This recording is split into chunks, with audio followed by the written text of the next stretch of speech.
How to fix OneDrive desktop is unavailable error. So if you just turned on your PC, only to be hit with a brutal error message saying your desktop refers to a location that is unavailable, it can feel like a total nightmare. Your files seem completely wiped out, and Windows won't even let you click into the primary workspace. So your files are completely safe, don't worry. This usually happens because OneDrive was handling your folder protection sync and its background connection broke, leaving Windows searching for a cloud path that doesn't exist anymore. So let us fix this. So the absolute easiest way to reconnect everything is by forcing Windows to reset its native folder mapping rules directly from your account folder.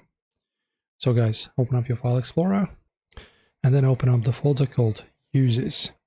From there, click into your specific personal account username folder. Then look through the list for the folder icon named Desktop. There it is. And then right-click it and select Properties. Alright, and then tap into the Center Location tab. And right in the middle, you will see a button that says Restore Default, right over here. So just go ahead and click that, and then choose Apply and OK to close this window. If a prompt pops up asking if you want to redirect your files from the old cloud path to the new local one, click Yes, so all your folders snap right back into your screen. Okay, and now if your desktop folder icon is completely missing, or the properties trick through an error code, we can easily bypass the glitch by updating your system registry.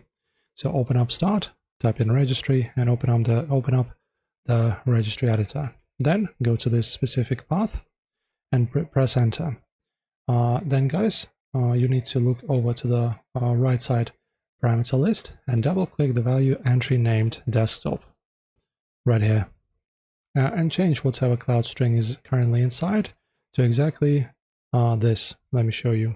So you should be having this string of text here under your desktop, okay? Under this one.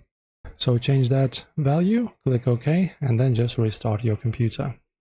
And once your PC finishes reloading, your shortcuts, files, and application icons will be sitting exactly where you left them. That is it for this one, guys. As always, enjoy, and don't forget to subscribe.